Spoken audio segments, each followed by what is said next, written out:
En nombre del Padre, del Hijo, del Espíritu Santo. Amén. Ven Ven Espíritu Santo, llena llena los corazones de tus fieles y enciende en ellos el fuego de tu amor. Envía, Señor, tu Espíritu, que renueve la faz de la tierra. Oremos. Oremos. Oh Oh Dios, Dios, que llenaste los corazones de tus fieles con la luz del Espíritu Santo, concédenos que, guiados por el mismo Espíritu, sintamos tu rectitud y gocemos siempre de tu consuelo. Por Jesucristo nuestro Señor. Amén.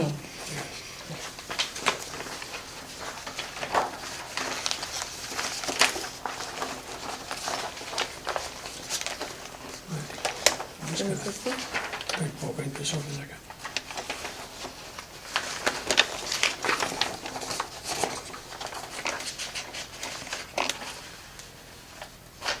Me gustaría introducir el tema de los milagros para que sea el tema central de nuestro encuentro, con unas consideraciones previas.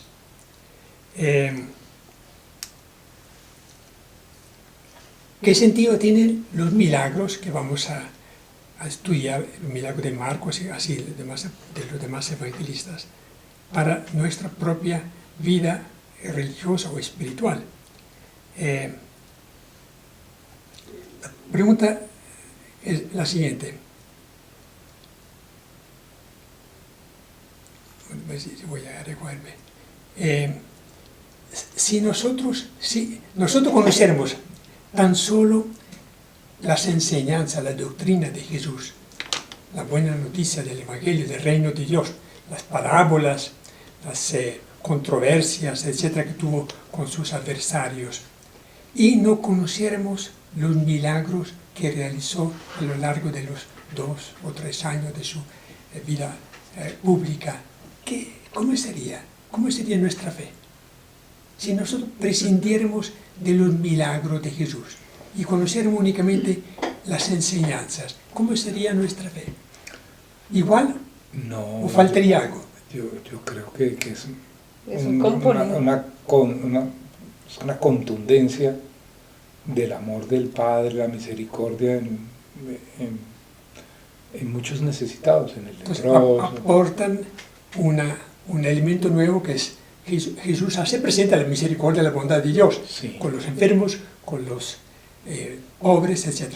¿Qué otra razón tiene? ¿Por qué?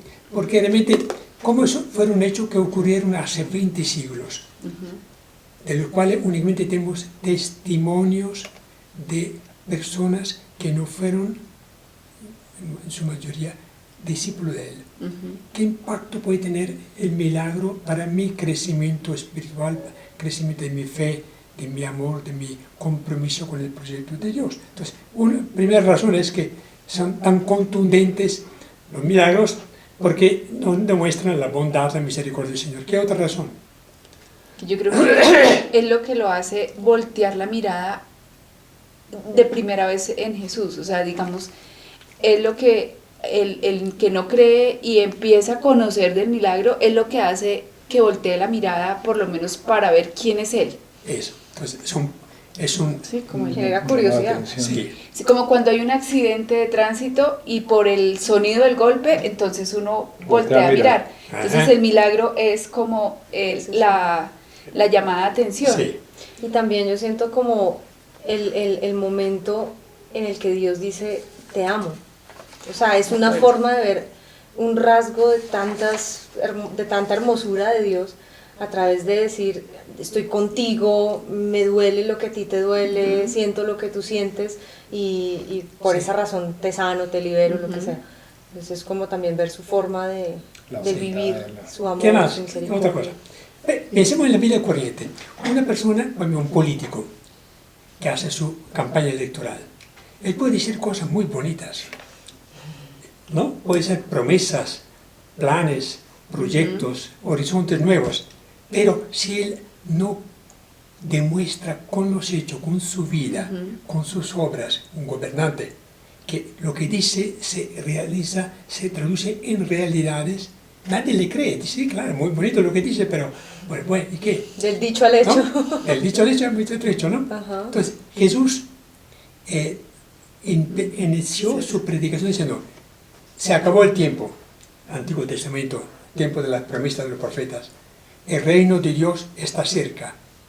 Convertíos y creed en el Evangelio. Bueno, es el planteamiento básico de Jesús. El reino de Dios Dios empieza a reinar a partir de su venida, en forma mucho más concreta. Pero si Él no hubiese demostrado con portento, con prodigios, con obras espectaculares, aunque en el pequeño ambiente de Palestina, muchos hubieran terminado diciéndole, sí, es muy bonito lo que tú prometes, lo que tú dices, lo que tú vislumbras del reino de Dios, de una promesa de felicidad, pero muestra que algo muestra. Entonces, los milagros son signos de algo que está ocurriendo, que va a ocurrir pronto, ¿no? Sí, con el milagro él confirmaba lo que predicaba. El milagro es la confirmación. Creo que tengo aquí unas breves anotaciones. Sí, Milagro es un signo, no es una prueba de la divinidad de Jesús. Es apenas un signo que demuestra que el reino de Dios sí está cerca, está al alcance. ¿Por qué? Porque demostraba que su predicación en función de los pequeños, de los pobres, de los enfermos, de los minusválidos, lo realizaba él curando a los enfermos. No todos, algunos, porque era apenas el comienzo del reino de Dios. El reino de Dios continúa su proceso, estamos nosotros realizando el reino de Dios, ¿no? Pero él tenía que demostrar que el reino de Dios era algo que cambiaba realmente, como decía, cambiaba la realidad, la mirada, empezaba a cambiar. Entonces tengo que ir unas notas. Otra pequeña, sí, si me permiten, sí, es como la confirmación de que él actúa sobre la naturaleza, es poderes sobrenaturales. Claro. Es decir, él es el dueño de la naturaleza. Porque era el creador, ¿no? Además, los milagros nos permiten conocer quién es Jesús. Sin el milagro, uno puede decir, era un excelente predicador, era de repente un exorcista también. Otro profeta. Pero Sí. detrás de esto no, él actuaba con el poder de Dios, por lo tanto lo tenía que demostrar con los hechos. Las palabras son muy bonitas, ¿no? Hubiera dicho, qué sabiduría, qué autoridad que tiene. Él nunca cita a los profetas, nunca cita a Moisés, él dice que en nombre propio, ¿no? Pero si no hubiese demostrado con hechos contundentes, claros, la gente hubiera dicho, sí, nos gustó la predicación tuya, como en Nazaret. Cuando entró en la sinagoga en Nazaret, dijeron, se extrañaron de la sabiduría. ¿De dónde viene que este nuestro paisano que nunca estudió en Jerusalén, no está autorizado por los sumos sacerdotes y viene a decir lo que acabo de leer de Isaías? Se cumple hoy, ¿se acuerda el texto? ¿No? Entonces, ellos admiraban su sabiduría, pero no creyeron porque no hizo los milagros que ellos estaban pidiendo. Ellos reclamaban milagros portentosos porque estaban en su tierra, estaban en su sinagoga, y Jesús no les dio satisfacción porque no vio la fe. Era curiosidad, era cuestionamiento, pero no creían en él, por lo tanto no realizó allí ningún milagro, salvo que dice, algunos enfermos les impuso las manos y los curó. Casi como dice, bueno, ya antes de retirarme voy a hacer algún milagro, pero no vio la fe. Más con una faceta de sanador que... Exactamente. Muy bien. Entonces, voy diciendo algunas cosas. Los milagros de Jesús son signos, primero que todo, que anuncian el reino de Dios. Después le podré dar también una copia. Entonces, signos que anuncian que el reino de Dios se está haciendo realidad, está surgiendo. Jesús tiene plena conciencia de ser el mensajero del reino de Dios y portador de la salvación de los hombres que solo Dios puede ser. Él era mensajero y portador, ¿no? Dice, cuando Juan el Bautista desde la cárcel le manda a preguntar, ¿se acuerdan de este episodio? ¿Eres tú el que tiene que venir o tengo que esperar a otro? Jesús no le contesta con unos argumentos sólidos, él podía hacerlo, ¿no? Diciéndole, Juan el Bautista, yo soy el mensajero del Señor. Claro, Juan el Bautista en la cárcel no le servía el rollo ese que hubiera enviado a través de sus mensajeros. Pero él contesta, dice, Jesús le responde recordando los hechos que habían acontecido gracias a su poder. Los ciegos se recobran la vista, los cojos andan, los leprosos son limpiados, a los pobres se anunciaba la buena noticia. Finalmente habla de la buena noticia. Todos ellos son signos que indican el advenimiento de aquel tiempo que los judíos esperaban que se cumpliera. Juan el Bautista era muy versado en la Sagrada Escritura, no era hijo de un sacerdote, de Zacarías. Por lo tanto, sabía que su predicación era preparar el advenimiento del Mesías. Por lo tanto, pregunta, demuéstranos con los hechos que tú eres el Mesías, porque alguna duda aún Juan el Bautista pudo tenerla, o sus discípulos le habrán preguntado, ¿estás seguro que ese Jesús de Nazaret que tú bautizaste en el Jordán es el Mesías? Entonces él, para convencerlo, manda una comisión donde Jesús, Juan Bautista estaba en el sur, cerca del Mar Muerto, Jesús estaba en Galilea, por lo tanto la comisión tuvo que viajar hasta Galilea para preguntarle a Jesús. Él dice, no le dio argumentos, sino simplemente a los ciegos del común, etc. Entonces, dice el Evangelio de Marcos, dice claramente lo que habíamos dicho, el tiempo se ha cumplido. Y demuestra enseguida expulsando un demonio y realizando curaciones. Los milagros entonces demuestran que donde Dios ejerce su dominio, el reino de Dios, los hombres están salvos. Donde Dios ejerce su dominio, los hombres están salvos. Esta es la prueba. ¿Cómo lo hacía? Sanando, curando, expulsando demonios, resucitando, ¿no? Salvando. Bueno, y son precisamente las curaciones a demostrar que el hombre en su totalidad, cuerpo y alma, Jesús no intervenía solamente en el alma, perdonando o tratando de transformar su vida, sino también curaba las enfermedades, las más perniciosas. Muy bien, nos preguntamos, ¿por qué Jesús no curó a todos los enfermos? Él tenía el poder de desterrar de la tierra, de la humanidad, para siempre. ¿Por qué? ¿Y por qué no, en vez que multiplicar los panes una sola vez, no multiplica los panes todas las veces que uno tiene hambre, sin tener que trabajar? ¿No? Entonces, la respuesta es la siguiente.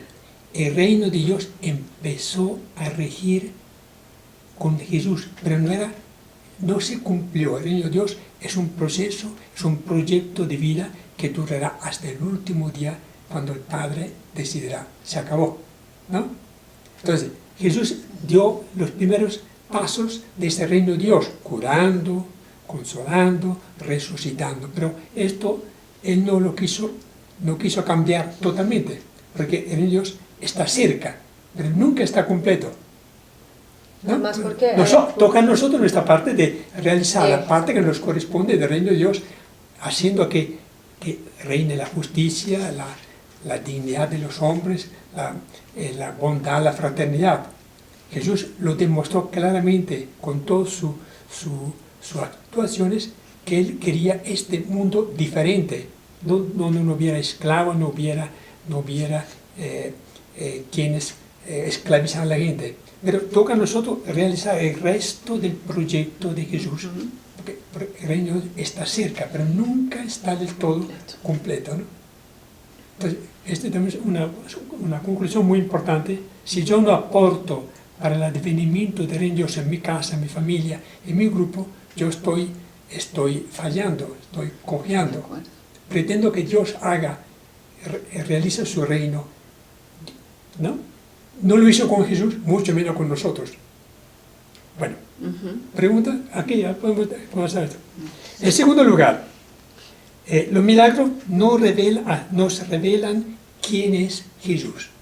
Si no tuviéramos en la narración del milagro en Marcos, nosotros no sabríamos realmente quién era el poder inmenso que tenía, la sabiduría, la misericordia,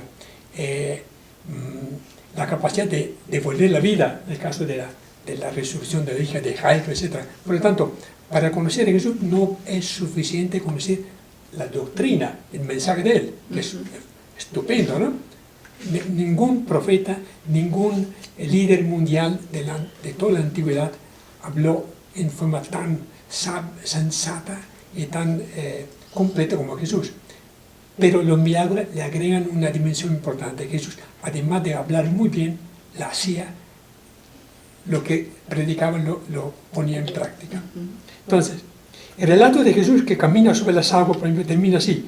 Y cuando Jesús y Pedro subieron la barca, después que Pedro intentó ir donde Jesús nadando, los que estaban en la barca se postraron diciendo, verdaderamente tú eres el Hijo de Dios. Entonces, el milagro, la salvación de Pedro, en ese momento, demuestra que ellos profesan y reconocen, Él era el Hijo de Dios.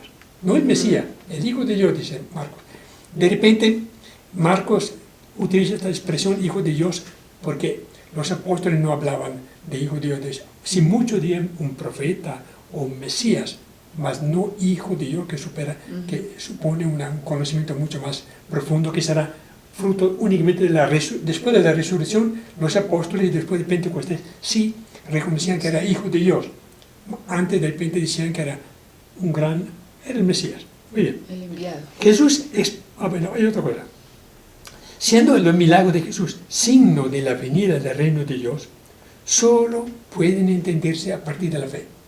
Mucha gente en Nazaret, en todas partes de Palestina, veían las obras maravillosas que hacía Jesús, pero no creían. Los maestros de la ley, los fariseos, los saduceos estaban presentes y reconocían, como el propio Nicodemo, ¿se acuerdan? En el discurso de Nicodemo, solo alguien que viene de arriba puede hacer las cosas que tú haces. Entonces, él todavía no creía en Jesús, pero fue esa noche a conversar con él. Y le dice, solo alguien que viene de arriba puede hacer las cosas que tú haces. Lo que indica que los que tenían fe en él entendían el alcance del milagro. A los demás era algo que causaba asombro, admiración o temor, la presencia de un poder divino, mas no creían. ¿No? En Nazaret pasó en la sinagoga, ellos reconocieron que en Cafarnaúm Jesús había hecho grandes obras, pero no creyeron. Ni viendo creyeron. Exacto. Oye, bien, no creyeron. Jesús, el mismo Jesús dice, cuando cura a algún enfermo, tu fe te ha salvado. O sea, solo la fe es la que nos hace comprender el significado del milagro. El milagro es la confirmación de la doctrina del anuncio de Él. Si no, no hubiera tenido ningún interés. Emilio, Sí. una pregunta, porque en algunas ocasiones Él hace el milagro y dice, vete, pero no le cuentes a nadie. Sí. A mí siempre me ha dado curiosidad. Esto ocurre únicamente en el Evangelio de Marco. ¿Por qué? Marco, este fenómeno se llama el secreto mesiánico. Marco sabía, o hace entender, me imagino que su maestro Pedro lo habría dicho, nunca Jesús quiso anticipar la revelación de su mesiandad, que era el Mesías, el enviado de Dios, porque hubiera ocurrido peligro de que de una vez o Herodes o Pilato o Roma hubiera echado la mano encima de él, porque se le dijo yo era descendiente de David, por tanto de estirpe real. Y esto no hubiera sonado muy bien en los oídos de los que tenían mando, los romanos y su representante. Por lo tanto, Marco continuamente, después del milagro, dice, no se lo digan a nadie. ¿Por qué? Jesús sabía que corría peligro si hubiesen manifestado públicamente su carácter mesiánico y lo hubieran de repente hasta proclamado como rey, como ocurrió, dice San Juan, después de la multiplicación de los panes, quisieron proclamarlo rey y él se retiró al monte porque sabía que no era ese el papel. Es que era solamente en el ingreso en Jerusalén, él aceptó ser el hijo de David. Lo aclamaban así. Por lo tanto, el secreto mesiánico indica que está solamente presente en Marcos, no, Jesús recomienda no publicar o no hacer manifiesto su carácter, su título de Mesías. En Lucas, en Mateo, igual no encontramos esta recomendación. Bien, otro punto que quería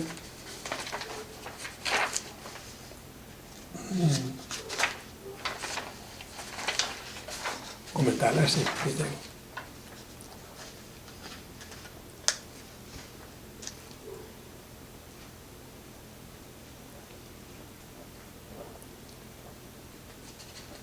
Bueno, siempre que nosotros leemos, vamos a ver ahora, los milagros de Jesús, siempre tenemos que ponerlos en relación con su doctrina. Sí, Jesús predicaba la necesidad de conversión, de mayor fraternidad, de apertura a Dios. Pero luego hacía el milagro, es decir, nunca hay que desconectar el milagro de la enseñanza. Lo que vamos a hacer nosotros ahora, cometemos un error, es decir, nosotros leemos unos cuantos, 5 o 6 milagros de Marcos, pero no lo tenemos dentro del contexto de una predicación.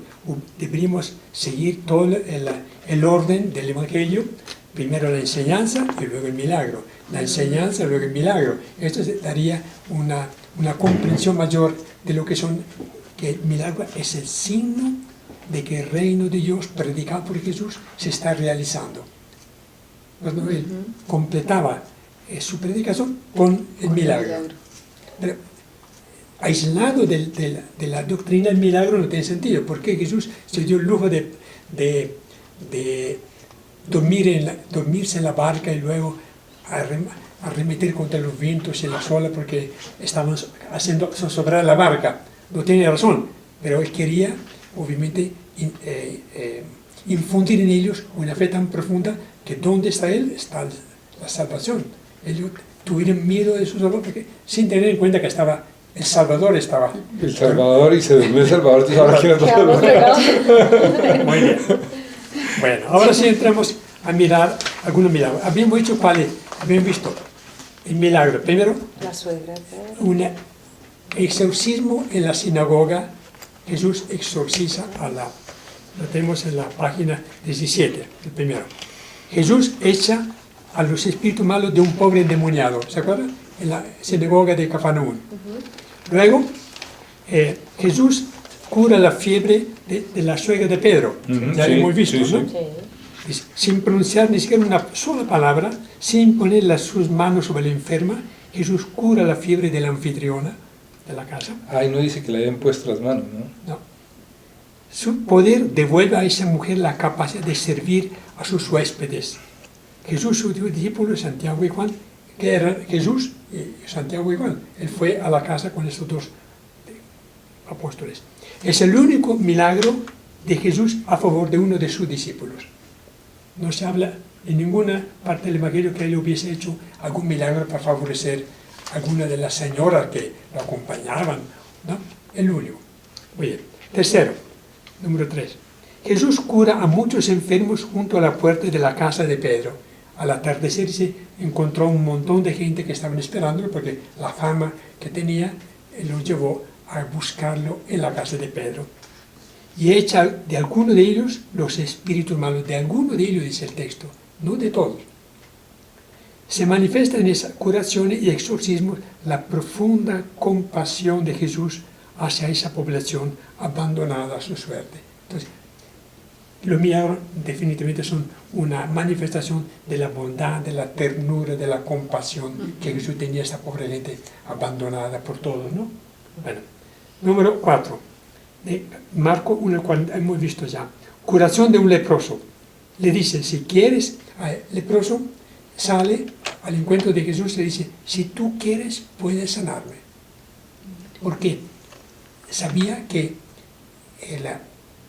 está prohibido tener contacto con los leprosos porque eran impuros y se contraía una impureza legal tocando, hasta al solo tocar a un leproso. Entonces dice, tú puedes, pero si quieres, entonces dice, si quieres, puedes sanarme.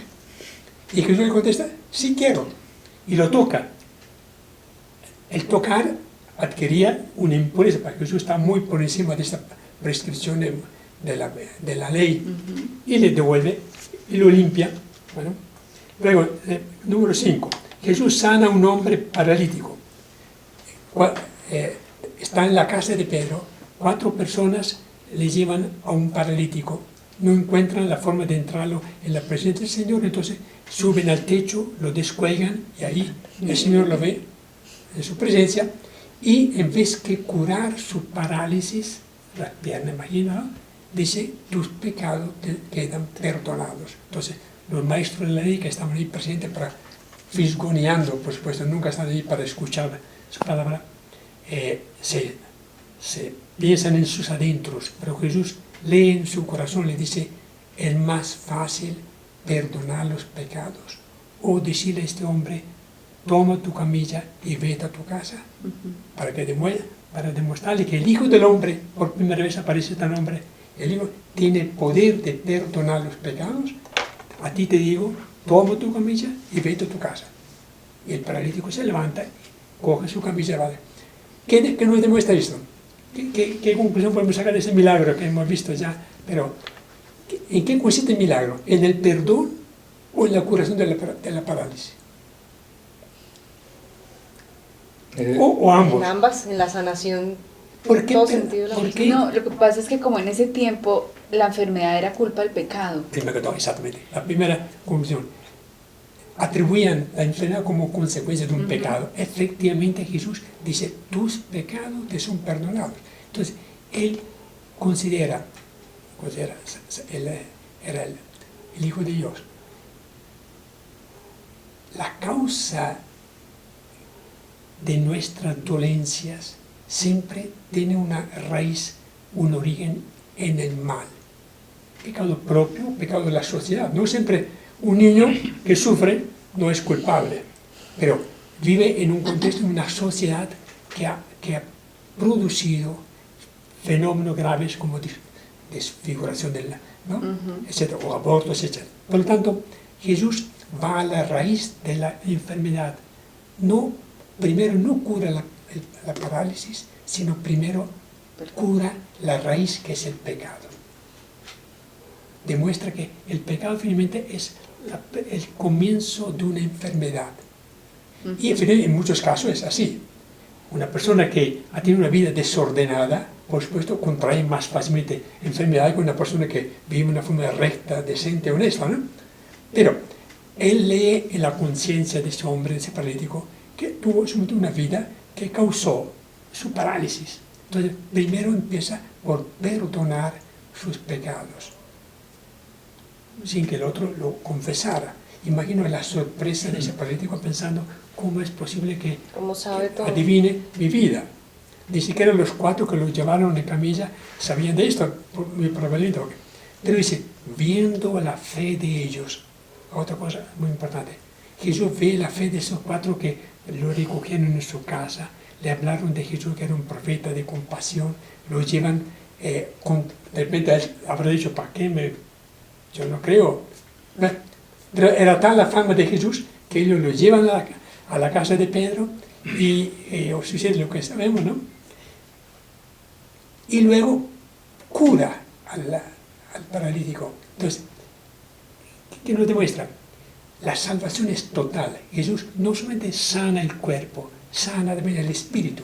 Entonces, es muy importante para nosotros, porque cuando nosotros nos dirigimos al Señor, pedimos muchas veces cosas materiales, que me cure mi salud, que me devuelva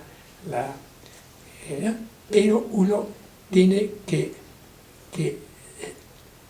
ser consciente que el primer paso es la conversión.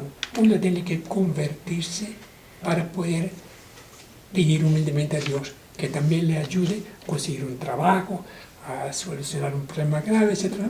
Entonces, la salvación es global, no es que Jesús vino a salvar, a curar a los enfermos, olvidándose que el enfermo trae consigo toda una carga de una vida desordenada de pecado.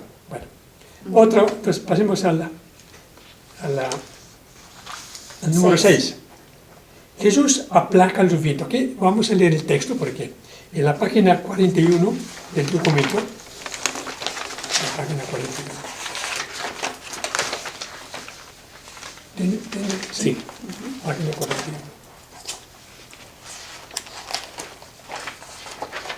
Marcos 4, 35, 41. Eso. Leamos el texto.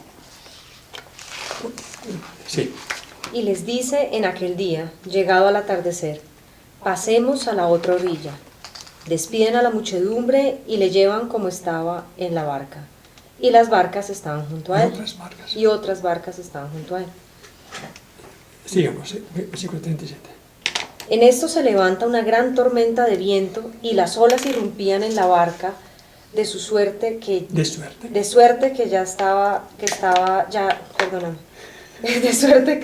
ya se inundaba.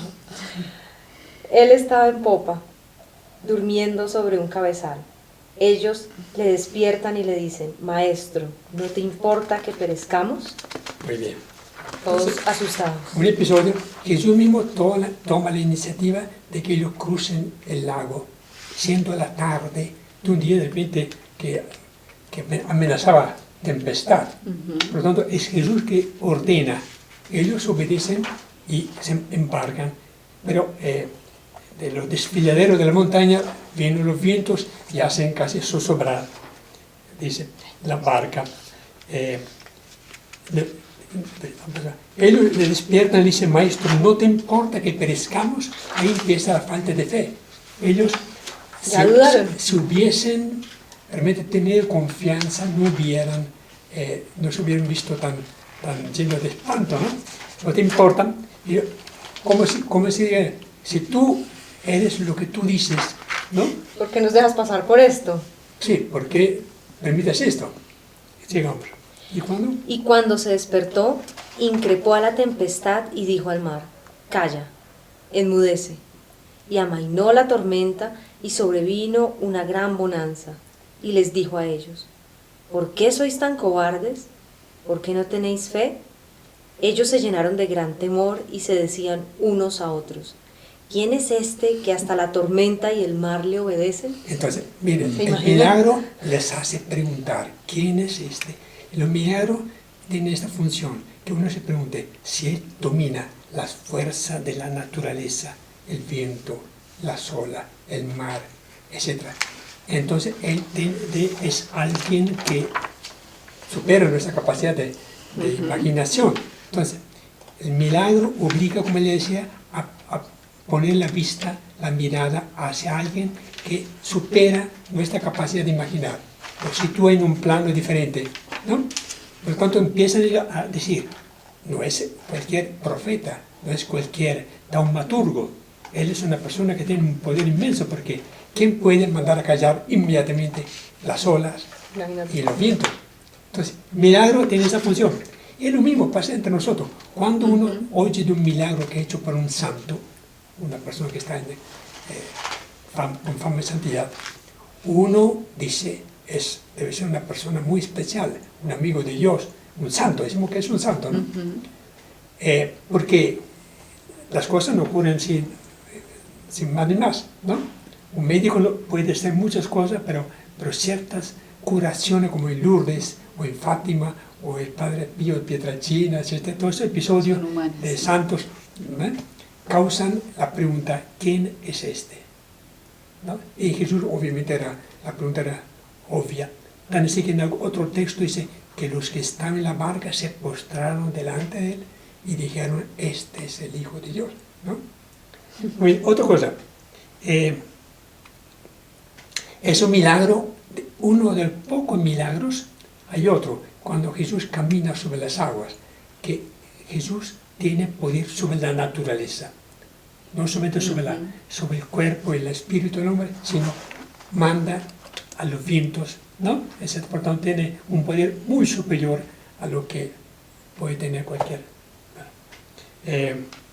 Dice, actúa como cuando exorciza a los poseídos de espíritus inmundos, ordena, reprende, amenaza a los vientos, lo que da a entender que en el fondo el demonio, el diablo, tiene algo que ver en esos fenómenos atmosféricos, porque el hecho que él diga calla, calla, enmudece, es la misma palabra que él La misma utiliza cuando terminología. exorciza. Entonces, nosotros no creemos, por eso con nuestro progreso de la ciencia decimos que las tormentas se dan por efectos, por razones de la atmósfera, etc., ¿no? Pero Jesús nos da una pista para decir, detrás de esto hay el misterio del mal.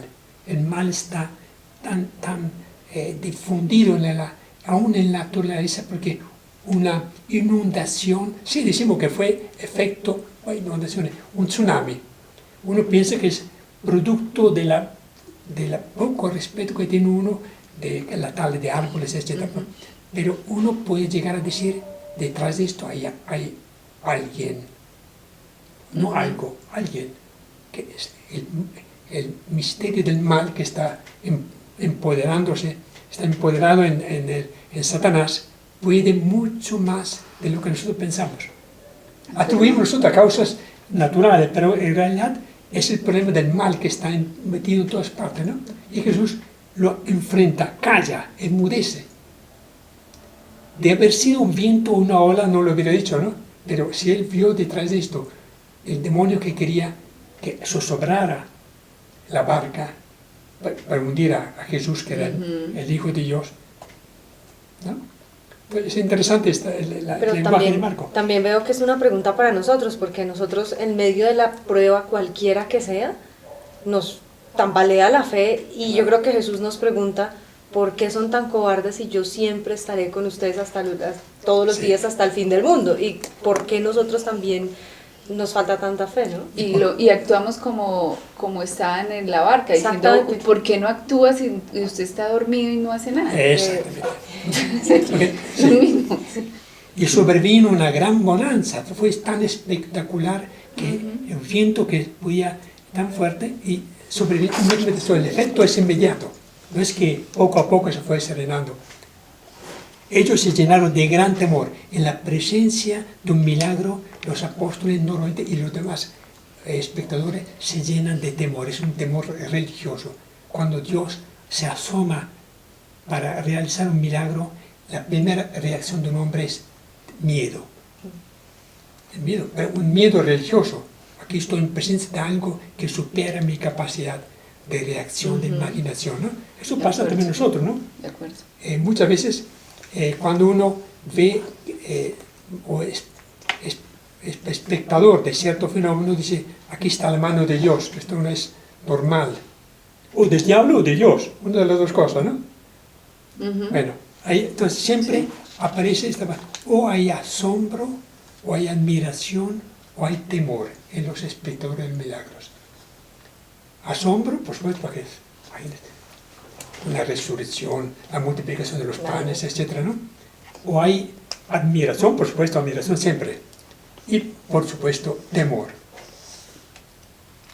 Ok, vamos ahora a mirar el otro. Llegamos aquí en el número. Vamos al 7. Número 6, número 7. Que lo vimos la semana pasada. Sí. Jesús expulsa a una legión de demonios de un peligroso habitante de Gerasa, el Geraseno, ¿no? Población pagana situada al otro lado del lago de Genesaret. Tengan en cuenta que Jesús, miremoslo, página 44-45 del documento. Que se lo vimos la semana pasada también, sí, ¿no? Brevemente, 44-45. ¿Quiere, Patricia? Y llegaron al otro lado del mar. Y llegaron al otro lado del mar, a la región de los Gerasenos. Y cuando él bajó de la barca, enseguida vino a su encuentro, de entre los sepulcros, un hombre con un espíritu inmundo, que tenía su morada en los sepulcros. Y nadie había podido hacer el presente atarlo con una cadena, pues muchas veces lo habían atado con grillos y cadenas, pero él había roto las cadenas y destrozado los grilletes, y nadie podía dominarlo. Y siempre, día y noche, andaba entre los sepulcros y por los montes, dando gritos e hiriéndose con piedra. Tengan en cuenta, Marcos Yo siempre insisto en esta foto que me parece muy interesante. Fue discípulo de Pedro. Pedro escuchó, estuvo presente. Y cuando contaba el milagro de los gerasenos, de este endemoniado, imagino que describiría la escena con mucho detalle, como lo encontramos aquí, miren, que es muy rica la descripción. Y Marco casi memorizó lo que Pedro contaba en lo largo de su predicación en Roma, en Antioquía, en Corinto, en todas partes donde estaba, ¿no?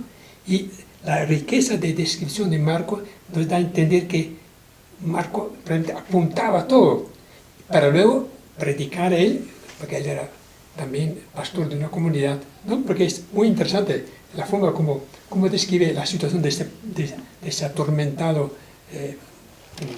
habitante, ¿no? Al ver, siga. Al ver de lejos a Jesús, corrió y se postró ante él y gritó con potente: ¿Qué tengo yo contigo, Jesús, Hijo del Dios Altísimo? Te conjuro por Dios que no me atormentes. Entonces, el demonio, los espíritus, porque era una legión, se enfrentan con Jesús, lo reconocen como Hijo del Altísimo. ¿Sí? Saben que él viene de parte de Dios, pero nunca se resigna el demonio de poderlo derrotar. Por lo tanto, se enfrentan abiertamente diciéndole: no nos molestes. Me llama la atención un par de... Él vino a su encuentro. Sí. Es decir, no se le escondió, no le escabulló. Entonces, ¿cómo así? ¿Entonces lo quiere enfrentar o qué? La pregunta es esta. El demonio que habla y que lo mueve, que tiene totalmente sujeto a esta persona, Poseído. lo quiere enfrentarse porque muy probablemente sabe que el enfrentamiento con Jesús, con el Mesías, podía causarle la destrucción o la liberación de este poseído, ¿no? Entonces, él mismo toma la iniciativa y va y grita: ¿qué tengo yo contigo? Es la voz del diablo, de Satanás, no cabe duda, ¿no? Pero me llama mucho la atención decir: te conjuro por Dios. Sí. El demonio utilizando te conjuro, pero utilizando a Dios, el nombre de Dios. Y si ¿se atreve a hacer esas cosas? Si damos crédito, al texto, suponemos que este texto es fiel, resonancia de lo que ocurrió. Entonces las palabras que dijo ese hombre eran realmente: te conjuro, imagínense, en nombre de Dios. El diablo, como siempre, en el desierto también, cuando tentó, le dice: si tú te tiras del ladero, yo sé que Dios mandará a sus ángeles. Utiliza el texto bíblico y pretende que Dios recoja a Jesús si se cae del alero del templo, lo que indica que él quiere manejar todas las variables, ¿no? Cuando le conviene estar con Dios, ¿no? Etc. Muy bien. Y le preguntó: ¿cuál es tu nombre?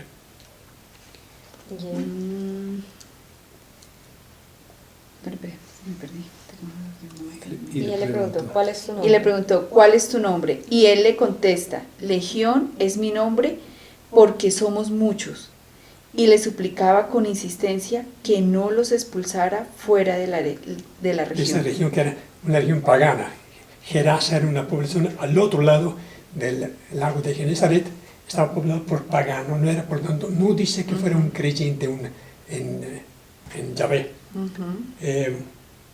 Como arrastrado por un imán, el poseso corre hacia Jesús, se postra ante él, se postra delante de él y reconoce la soberanía y superioridad de Jesús, ¿no?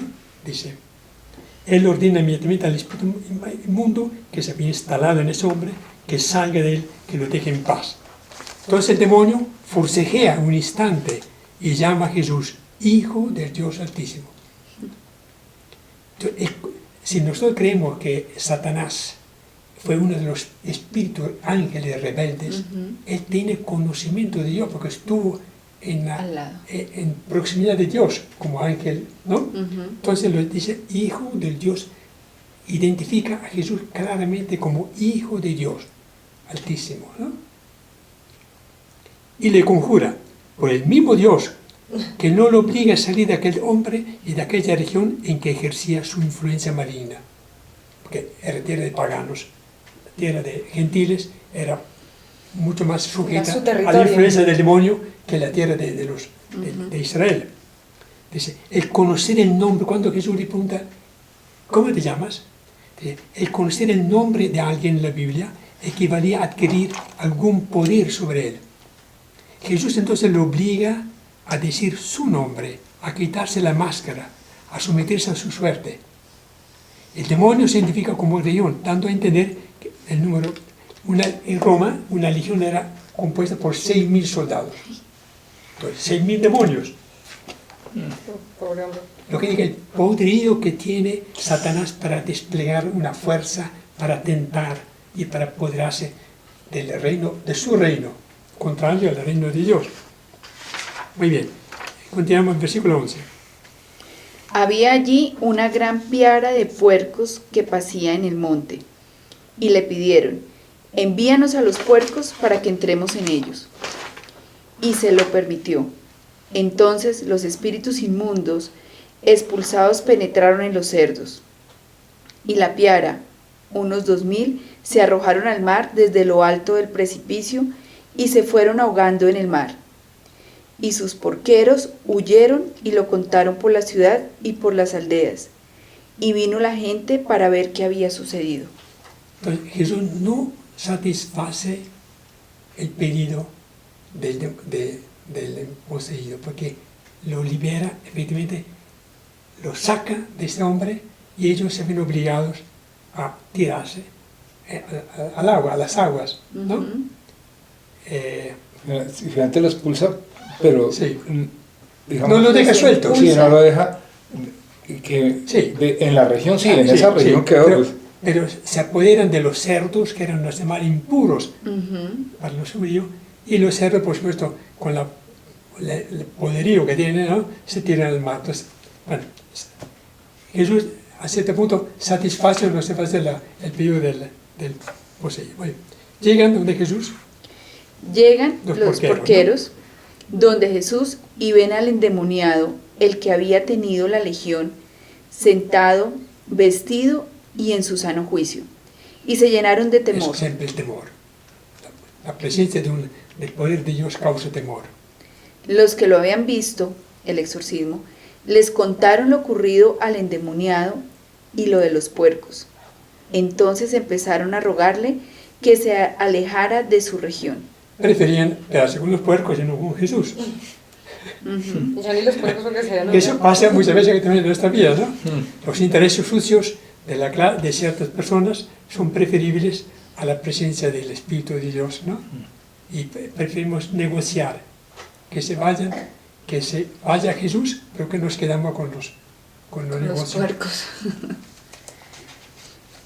Sigamos.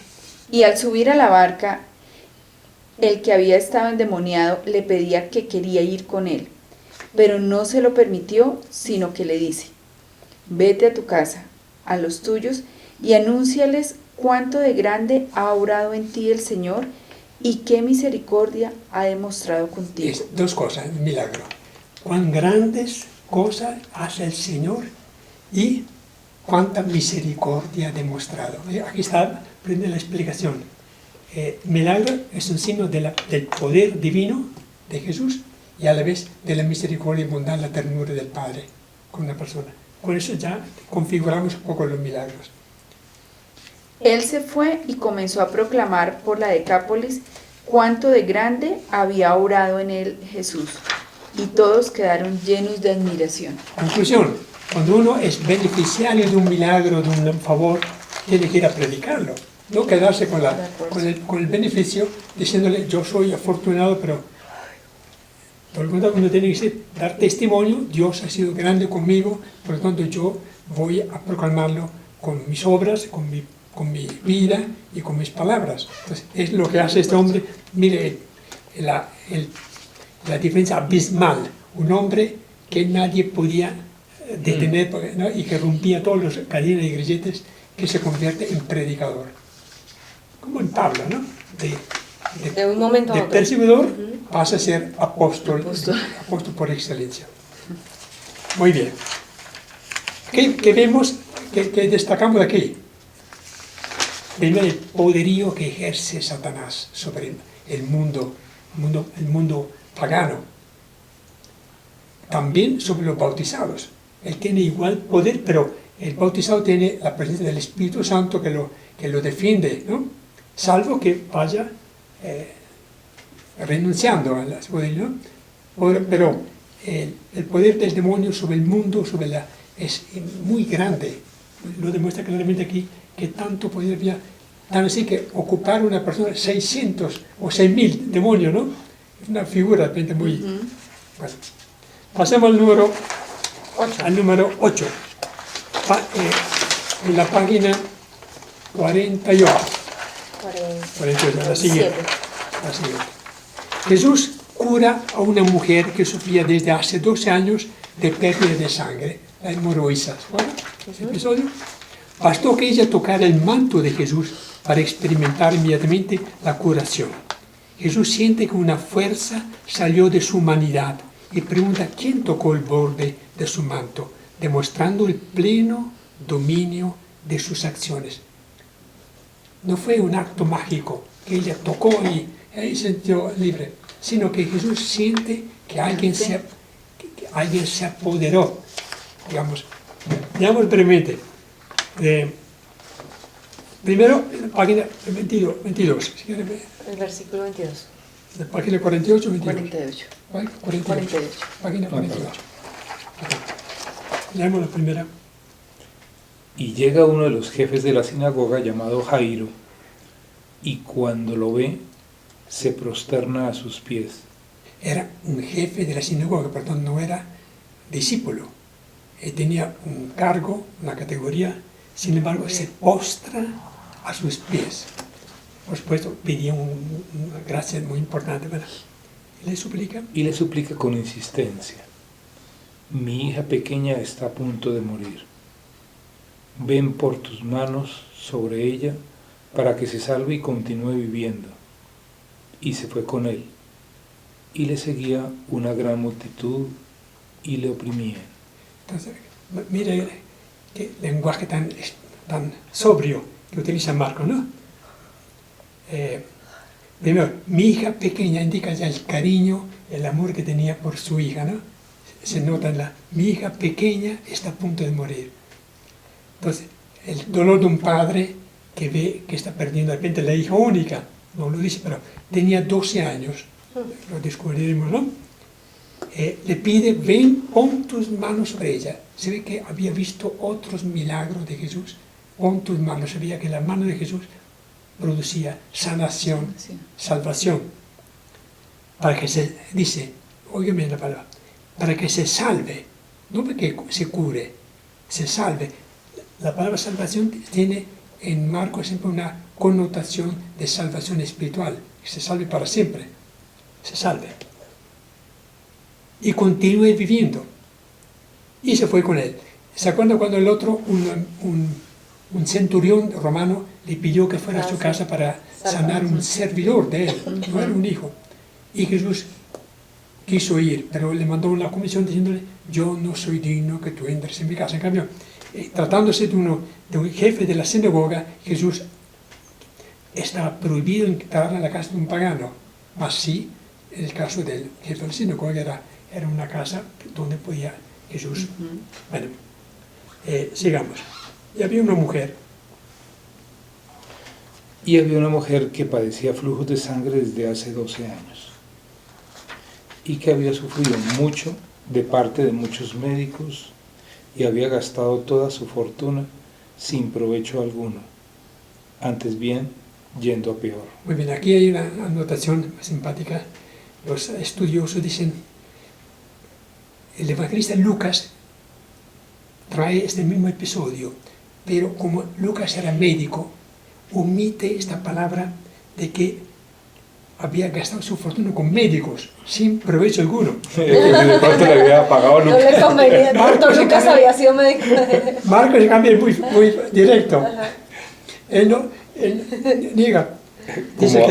Como había oído hablar de Jesús, se acercó por detrás entre la gente y tocó su manto, pues decía, si logro tocar aunque solo su manto, quedaré curada. Dice acá que ella tenía que ser una persona de mucho dinero, porque había gastado toda su fortuna. Entonces, el hecho de que siguiera a Jesús una persona pudiente, de dinero, indica que en la multitud que seguía a Jesús había gente de todas las clases sociales, pobres, enfermos, mendigos y también ricos. Y había gastado toda su fortuna. Si hubiese sido una pobre mujer, no le hubiera dicho esto, ¿no? Claro. Entonces, Inmediatamente se le secó la fuente de sangre y experimentó en su cuerpo que estaba curada del mal. Inmediatamente.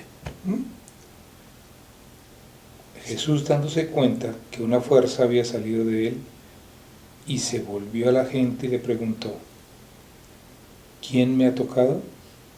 Y sus discípulos le dijeron: ¿ves la gran muchedumbre que te oprime y preguntas: ¿quién te ha tocado? Pero él miraba a su alrededor para ver la que esto había hecho. Mas la mujer, que estaba llena de temor y de espanto porque sabía lo que había sucedido, vino y se postró ante él y le dijo toda la verdad. Pero él le dijo: hija, tu fe te ha salvado, vete en paz y queda curada de tu tormento. Que nos da la clave, la fe es la que la salvó. Ella creyó que tan solo al tocar el borde de su manto podía recuperar, ¿no? Todo el mundo... Tremenda fe, porque en esa época... Sí. La desesperación había intentado todo lo medio durante 12 años de intentos, había gastado toda su fortuna y acudió, ¿no? Y esto indica una fe profunda, porque dice: tu fe te ha salvado, no tu argucia o tu curiosidad. Y ante todo que siente Jesús que una fuerza salió de su humanidad, ¿no? Si nosotros pensamos, nosotros recibimos cada domingo, cada día, la Eucaristía, y uno recibe el cuerpo y la sangre de Cristo con todo su poder de salvación, de curación, ¿no? Y uno queda como, sí, se postra delante de Dios, pero el poder que tiene, si él solo tocare el borde, ella recuperó la salud. ¿Qué milagro puede realizar Dios si nosotros tuviéramos la fe de ella? Hay gente que se ha parado de sillas de ruedas con comulgar, pero Sí, por la fe. Por fe Obviamente, y por Jesús, voluntad de Dios también. Jesús no cura a todos, pero es verdad. Pero esto, Jesús reconoce: tu fe te ha salvado. Muy bien. Luego sigamos, versículo 35, lo de Jairo. A continuación. Estaba todavía hablando cuando viene de casa del jefe de la sinagoga y dice: tu hija ha muerto, ¿por qué continúas importunando al Señor? Jesús, que oyó lo que habían dicho, dice al jefe de la sinagoga: no temas, solamente ten fe. Y nadie permitió que fuera con él sino a Pedro, Santiago y Juan, el hermano de Santiago. Vienen a la casa del jefe de la sinagoga y ve el ruido a las plañideras y a los sonoros sollozos. Y cuando entra dice: ¿por qué hacéis ruido y lloráis? La niña no ha muerto, está dormida. Y se burlaban de él. Pero él despachó fuera a todos. Toma consigo solo al padre de la niña y a la madre y a sus acompañantes y entra al lugar donde estaba la niña. Toma a la niña de la mano y dice: Talita cum, que quiere decir: muchacha, a ti te lo digo, levántate. E inmediatamente la muchacha se puso de pie y comenzó a caminar, pues tenía 12 años de edad, y quedaron llenos de estupor, estaban fuera de sí. Y les ordenó severamente que nadie llegara a saber esto, y dijo que dieran de comer a la muchacha. Muy bien. Vamos a seguir en orden un poco. En los milagros vamos a mirar. Primero, ¿quién es el protagonista de ese milagro? ¿Quiénes son los protagonistas, mejor dicho? De los dos. Jairo, la Jairo. niña, Jairo, La niña, la mujer, y Pedro, Santiago. Santiago y Juan. ¿Por qué dice Juan, hermano de Santiago? ¿Por qué agrega siempre? ¿Cómo, Porque uno de los familiares de Jesús, que luego llegaría a ser el reemplazo de Pedro, se llamaba Santiago. Santiago, el hermano de Jesús, como lo dice el Evangelio, y Santiago, el hermano de Juan. Son dos Santiago, pero Marcos, que conocía a ambos, porque venía de Jerusalén, ¿no? Conocía Santiago, el hermano de Juan, y conocía a Santiago, uno de la familia de Jesús. Tío, no sabemos cuál era, ¿no? Que llegaría a ser el reemplazo, ¿vale? Un dato. Luego, protagonista. Luego, ¿quiénes son los protagonistas? Bueno, el primero, el papá de la madre papá de la Jairo, niña. que es el papá. Jairo. Jesús, por supuesto. Por supuesto. Luego, hay una serie de personas que están en la casa llorando con los ritos fúnebres de ese tiempo. Que La señora de Jairo. Sí, eso. Y las papá y mamá de Jairo que entran con él al cuarto. Y finalmente la niña. Que, bueno, ¿dónde está la fe en este caso? ¿Cómo se demuestra la fe de Jairo? Porque no deja de insistir y le dice, pero ¿por qué insistes si ya la niña murió? A pesar de la noticia de que la hija había muerto, insiste. Jesús dice, ten fe, ¿no? Y entonces él no dice, no, dejemos las cosas como están ya, ¿no? Que hubiera sido lo más normal para que fatigar al maestro, al Señor. Ten en cuenta que estaba rodeado de una muchedumbre, ¿no? Entonces, la fe está en la insistencia. Cree que Jesús puede devolver la vida a su hija. Entonces, es muy importante. ¿Por qué Jesús impide que entre al cuarto de la niña a toda esa gente que lo acompañaba? Porque no era un show. Sí. Pienso Sí. yo. Jesús no quería popularidad, fama, sino iba a lo que iba, ¿no? A los que tenían fe en él, yo Exactamente. creo que solamente los dejó entrar. Y solamente 3 de sus discípulos lo acompañaron. Error 12. Él pide solamente que Pedro, Juan y Santiago lo acompañen. ¿Por qué? ¿Quién se lo imagina? Y son los mismos que lo acompañaron en la ¿El monte? ¿Qué tendrían? En el Monte Tabor. Sí, del Tabor y luego en el Getsemaní. Son los mismos ¿Sí? 3. Porque Jesús se asignaría a ellos funciones muy importantes. Me decimos, Pedro, a él le entrega las llaves, le da facultad de pastorear a sus ovejas, ¿no? Santiago, ¿qué pasó con Santiago? Fue el primer, en el año 44, 14 años después de la muerte de Jesús, es asesinado Santiago, el hermano de Juan. Y Juan sería el hombre que presentó, que recibe una revelación especial en el Evangelio de Juan. Es un evangelista que acogería a su mamá. Y además al cual le confiaría a su madre, ¿no? Pues son 3 personajes muy importantes. No era casualidad que fueran 3 solamente. En el Monte Tabor, cuando se transfigura, son los 3 que aparecen. Los mismos 3, Juan, Y los mismos Santiago 3. y Y en el Pedro. Getsemaní son Pedro, los Santiago y 3 Juan. que van cerca, muy cerca, donde Jesús se postró a orar, ¿no?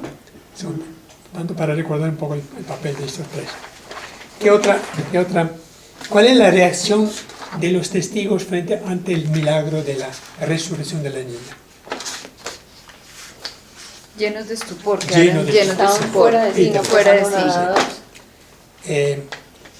Hay un dato aquí que dice, la niña también tenía 12 años. 12 años había esperado a la mujer, la hemorroísa, para recuperar la salud. 12 es un número que indica perfección, ¿no? Entonces, los 12, repito, no es una casualidad, sino 12 años. Era una tierna edad, hija pequeña, 12 años, que revive.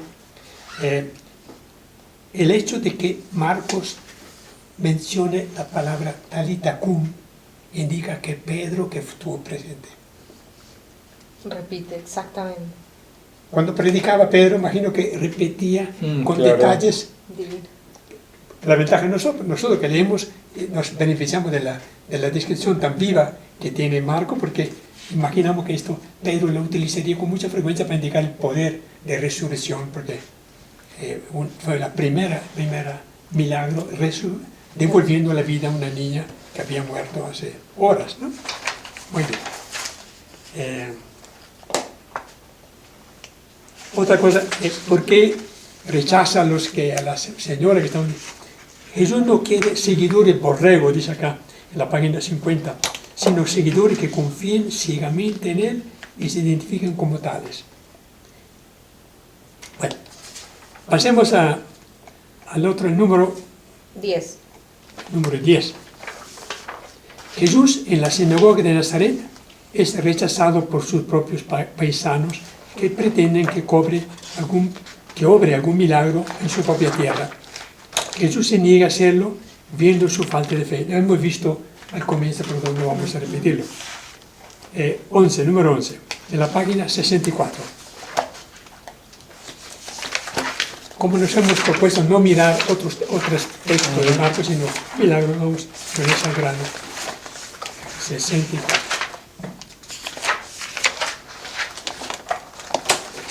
Marcos 6:30, 44. Es primera multiplicación del pan. Vamos, ¿quiere leer usted? Multiplicación del pan. Los apóstoles. Los apóstoles se reunieron con Jesús y le contaron todo lo que habían hecho y lo que habían enseñado. Cuando le mandó a los 72 para que fueran a predicar y a curar a los enfermos, regresan felices y contentos contando sus hazañas. Y entonces Él les dice: venid también vosotros aparte a un lugar solitario, para descansar un poco. Y se fueron en barca, aparte a un lugar solitario. ¿Qué da a entender este texto?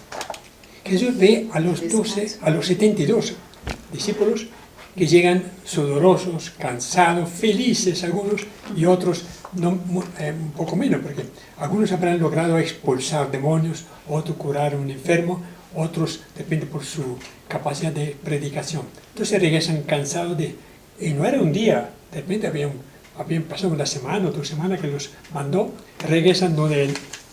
Entonces dice: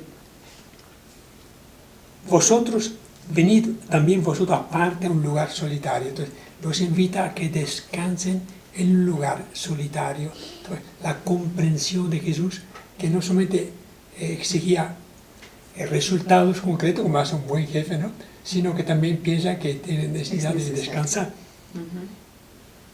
Y fueron en barca aparte a un lugar. Entonces toman la barca y van a un lugar, se ve que era muy conocido y muy solitario, donde no hubiera congestión de gente. Pero los vieron marcharse y muchos cayeron en cuenta. Y fueron para allá, corriendo, a pie, de todas las ciudades, y llegaron antes que ellos. Ay. La gente adivina ¿a dónde se iban? Imagina, si la barca de Jesús demoraría alguna media hora, una hora, pero el lago no era tan muy grande, ellos llegan antes, no tenía que ser tan distante, entonces, ¿no? Jesús prefirió ir en barca, y la gente le da la vuelta y llegan a donde está Jesús. Fueron allá corriendo. ¿Qué nos indica corriendo? Ya empieza un poco la sed de deseo de todos. Una ansiedad, ya una... Sí, llevando de repente sus enfermos, ¿no?, a pie de toda la ciudad, dice, y llegaron antes que ellos, de todas las ciudades, de todas las aldeas. No había ciudad en ese tiempo. Versículo 34. Al desembarcarse, vio una gran multitud y sintió lástima, porque eran como ovejas sin pastor, y se puso a enseñarles muchas cosas. Hasta ahí llegó el descanso. Bellísima descripción. Sí. Sintió lástima. Ay, porque eran como ovejas sin pastor. Porque reconocía los gobernantes de Galilea, empezando por Herodes, Antipas, ese que era el gobernador, no eran verdaderos pastores, si dejaban que la gente se muriera de hambre, ¿no? Y ellos, por tanto, visualizaron en Jesús el hombre que podía darle de comer y salvarlo, ¿no? fueron allá corriendo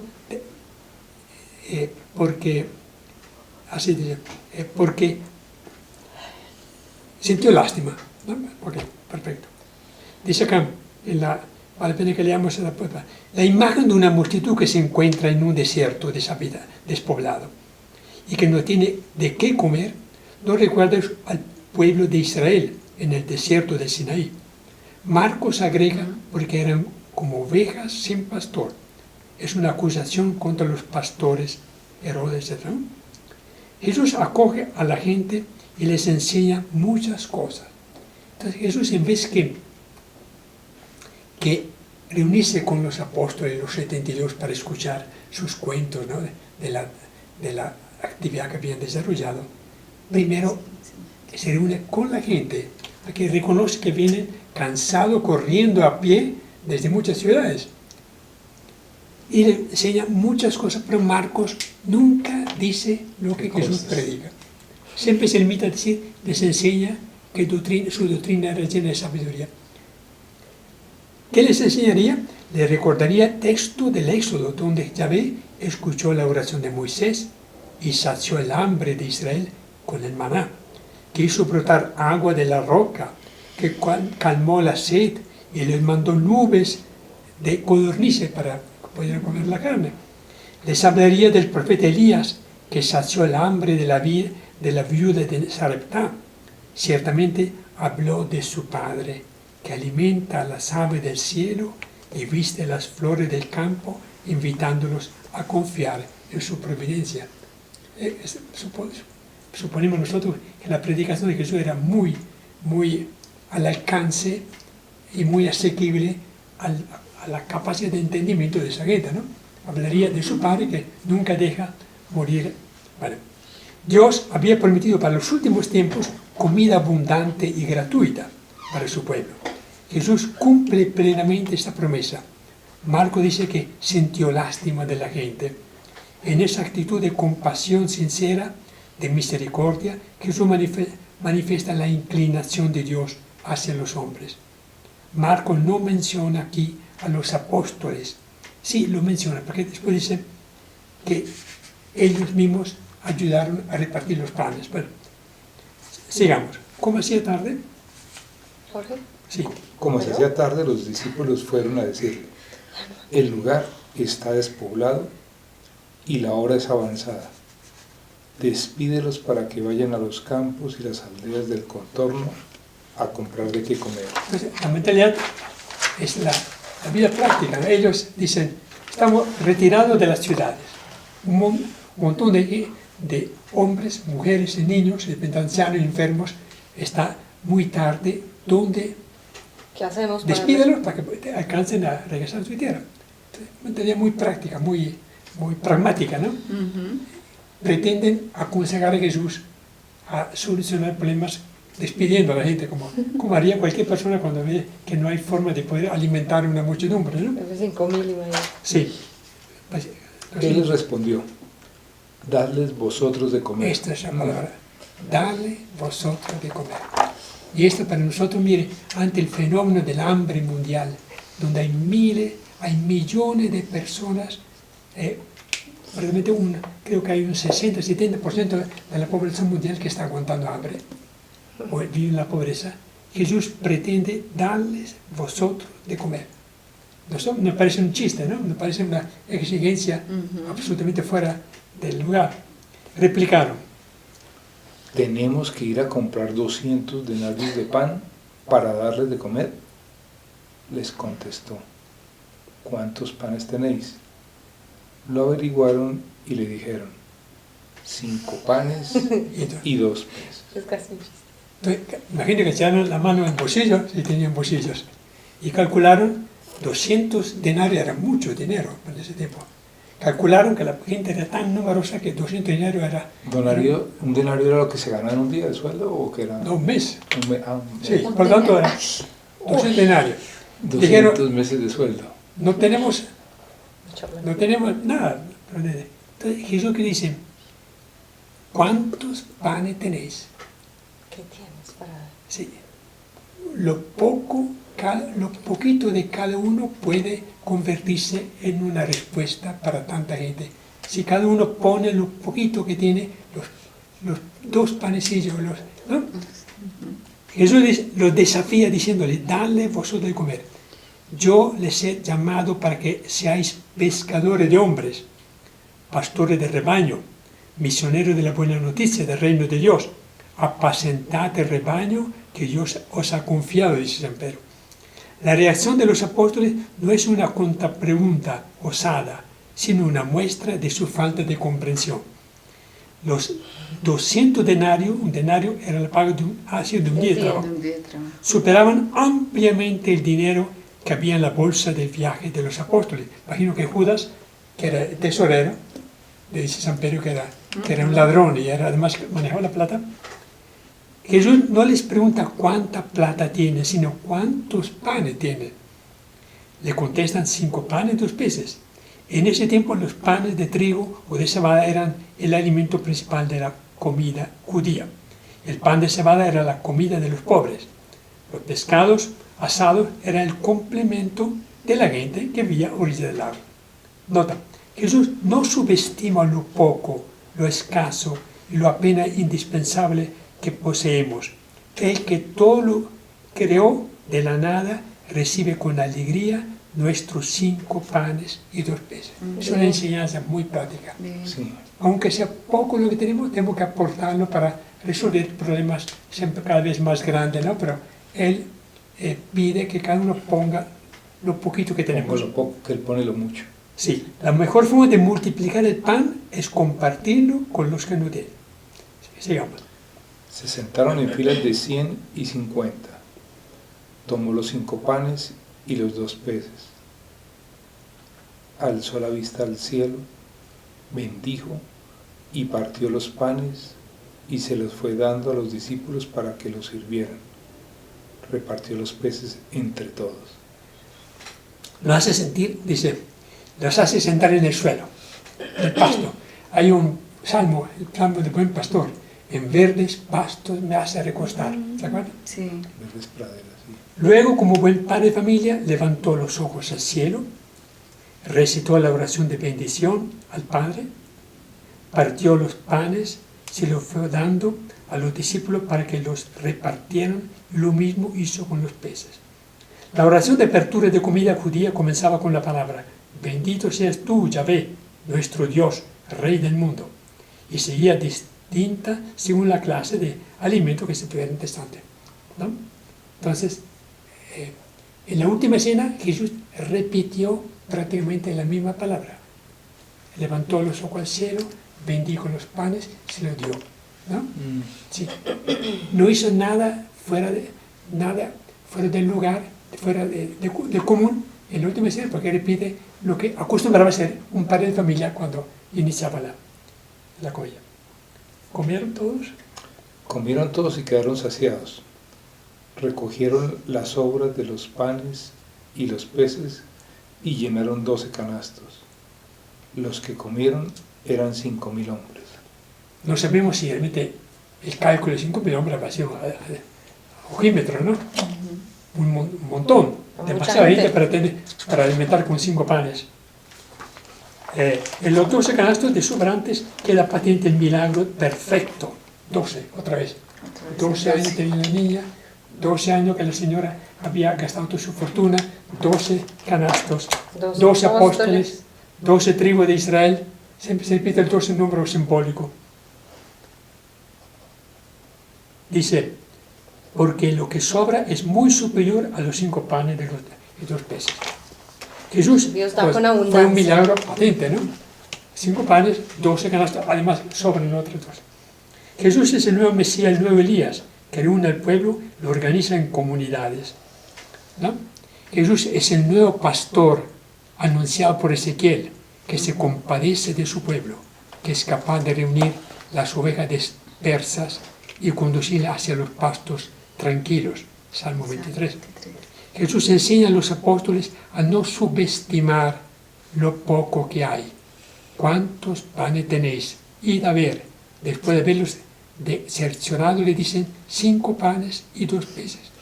Imagina que alguna persona había llevado su fiambre Un y pedacito de pan. El único previo que ha habido. Sí, y también muy generoso de parte de un alguien decir, Tengo Pongo un- Tengo yo no me lo guardo, yo sí, lo entrego. eso. Es lo mismo que nos pasa a nosotros. Si uno guarda celosamente lo que tiene, porque tiene miedo de morir de hambre, tarde o temprano muere de hambre, porque Sí. Dios quiere que compartamos el pan.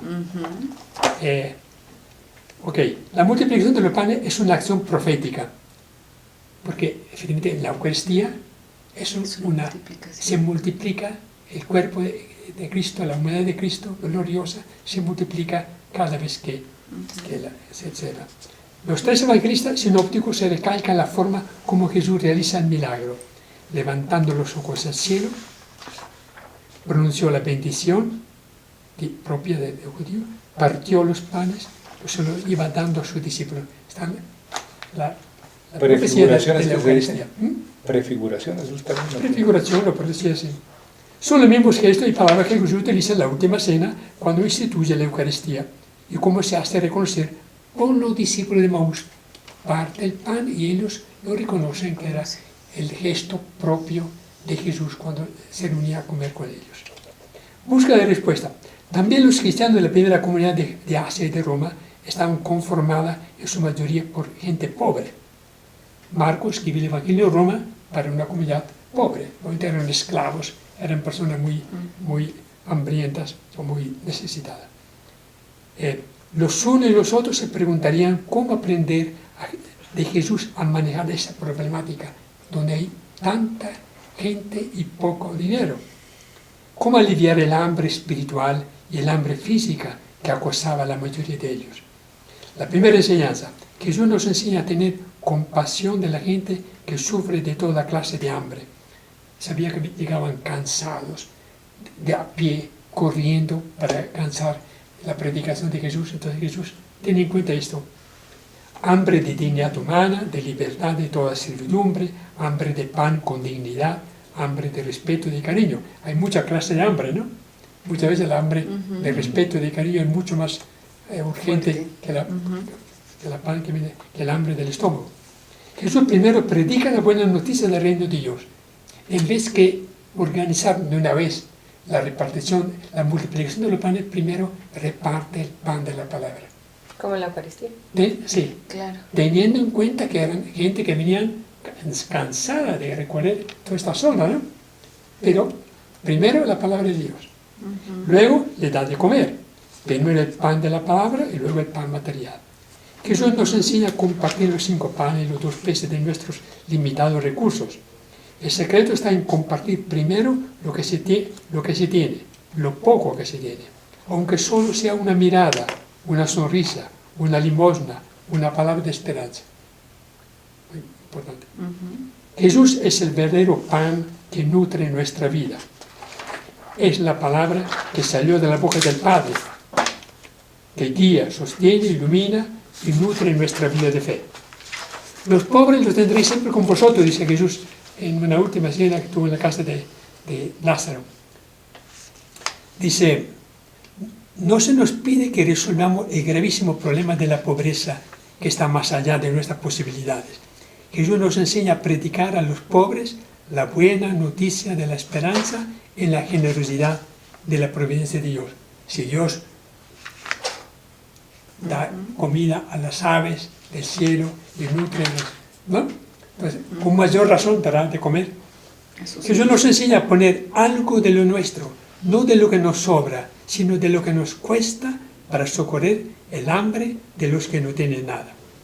Hay un refrán que dice, nadie es tan pobre que no pueda aportar algo propio para los demás pobres.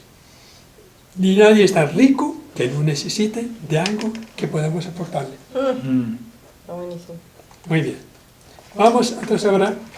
Creo que ya.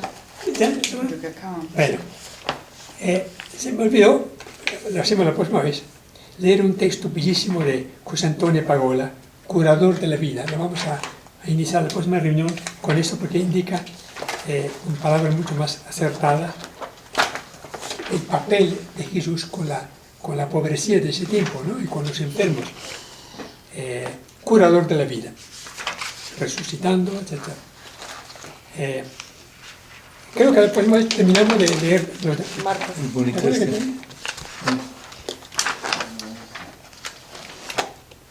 Yo te lo leí, ¿no? ¿Te acuerdas? Pero, para la ciudad de Dios. Ah, sí, exactamente, sí. Pero vale la pena tenerlo. Es el resumen de un libro grueso así. Y te lo Sí. encargo cuando es. Sí, sí. Muy bien. Terminamos. Pago la La, memoria, es que la pago próxima la- vez terminamos Ese libro es una los demás joya. milagros. Ok. Llevamos 12, son 18, Una joya, yo con también una lo tengo. conclusión. Una joya. Muy bien. Una breve oración. Te damos gracias, Señor, por habernos compartido estas obras maravillosas. Como dice María en el Magnificat, Dios ha realizado obras grandes en favor de su sierva.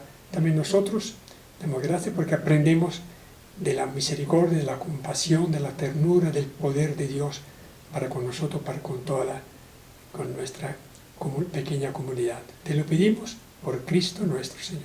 Amén. Muy bien. Bueno, más fácil.